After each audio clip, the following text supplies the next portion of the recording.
Tayo ay nasa unang araw ng ating nobenaryo sa paghahanda para sa dakilang kapistahan ng kamahal-mahalang puso ni Jesus.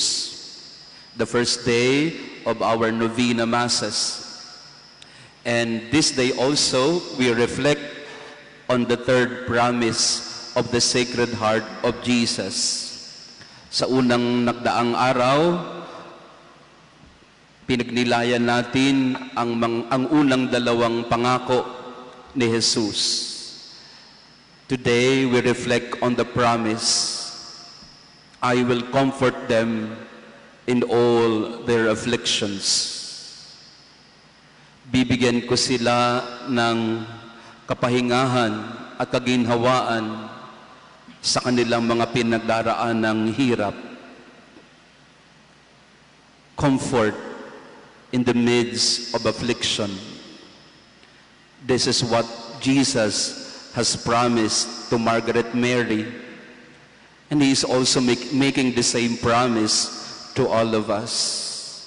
Comfort, consolation in the midst of hardships, trials, and problems. The first thing we need to understand about this promise is the recognition that we are afflicted. Jesus did not say, I will spare you from pain or suffering, but He did say, I will comfort you.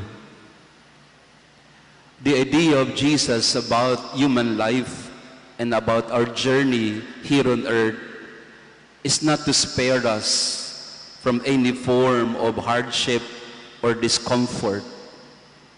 It is not to place us on the bed of roses or inside a bubble that everything is nice and beautiful. That was the original intention when we were created. In fact, the Lord placed Adam and Eve in paradise, where everything was good, where everything was nice and beautiful, where they could talk to God directly, and where God would be with them. But after the fall, after Adam and Eve disobeyed God, came pain, hardships, and suffering. From that moment on, when our first parents turned away from God, it was their choice. But because of God's love for us, He did not abandon us. He promised a Savior. And in fact, even after the fall, God has already designed a way to save us through His Son. Our life, as Jesus would say, is to accept that there are crosses that we have to carry.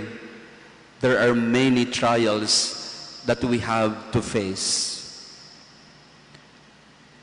Marami tayong pinagdadaan ng hirap ngayon. Sa panahon ng pandemya, lahat tayo ay nahihirapan. And if you have never experienced discomfort, pain, or suffering during these times, you could be either one of two things. You are so rich that this does not affect you at all, or you are so heartless that you don't feel anymore. We are all afflicted in one way or another. That is why Jesus' promise is something that gives us strength and hope. He will comfort us. But we have to acknowledge that we are uncomfortable. We have to acknowledge that there is something wrong with us or around us.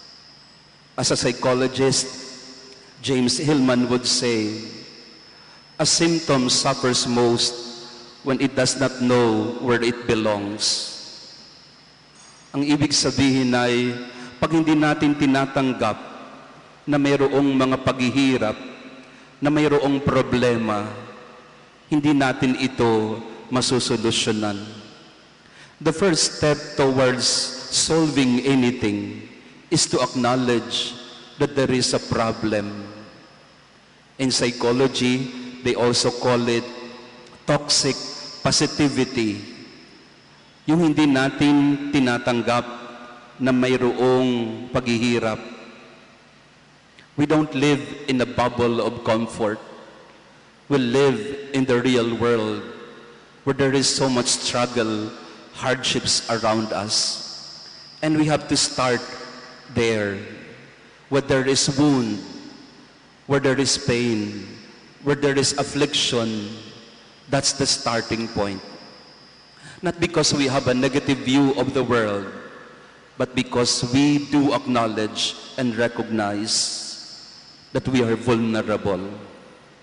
What this pandemic has taught us is to acknowledge our vulnerabilities. Mayaman ka, mahirap ka, may pinag-aralan ka, o kung ano man ang kalagayan mo sa buhay, all of us have been greatly affected, if not absolutely destroyed. And many of us are feeling that way. Namatayan ng mahal sa buhay na hindi mo man lang nakita.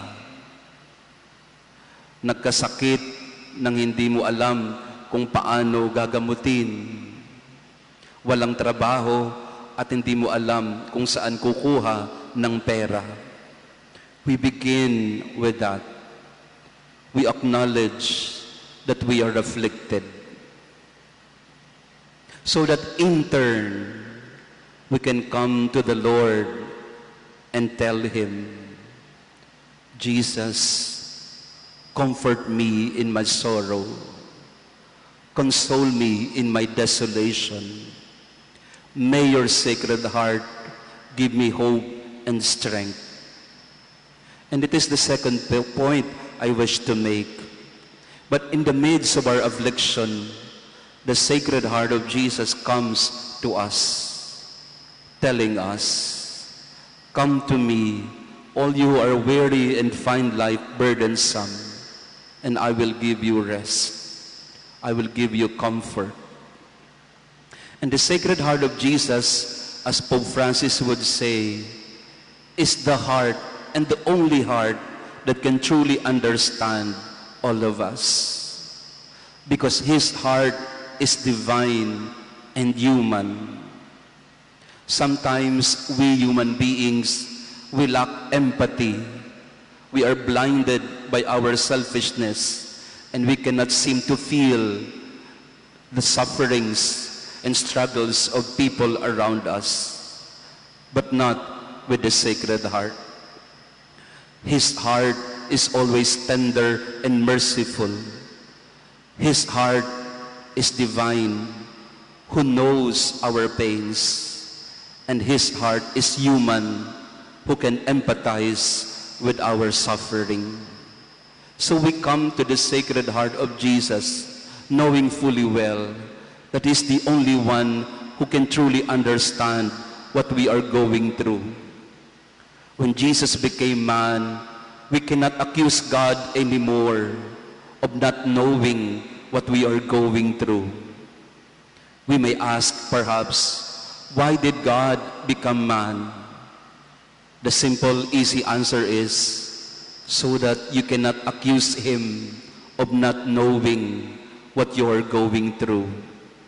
Yes, He went through it all. All that human beings have to undergo, He went through it all. His heart knows.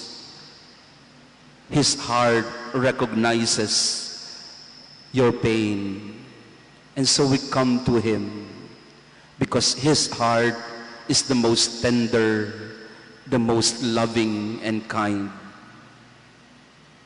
And lastly, as we come to Jesus, as we come to His heart, may we also learn from His loving heart. Sa paglapit natin sa puso ni Jesus, sana matutuhan din natin kung paanong ang kanyang puso ay mahabagin at mapagmahal. And so our prayer becomes, Lord, make my heart like unto yours. As you comfort me in my affliction, make me an instrument also of comfort to the people around me who are in deep pain and suffering. Turuan mo ang aking puso na maging katulad ng iyong puso sa pagmamahal, sa pagpapatawad, sa pagbibigay ng sarili sa kapwa. May our hearts become like the heart of Jesus. And in fact, our prayer today, Lord, may I be your heart to the people around me today and every day. The promise of the Sacred Heart, a third time, I will comfort them in all their afflictions. May we do the same to one another. Comfort the sorrowful. Give consolation to those who are in despair. Maging instrumento tayo ng liwanag ng pag-asa sa mga taong unti-unti nang nawawalan nito sa ating buhay, sa ating pamilya, sa ating mga kakilala. At kahit na nga hindi natin kakilala, may we become the heart of Jesus today for those afflicted and in pain. Buhay magpakailanman ang banal na puso ni Jesus. Sa ating mga puso.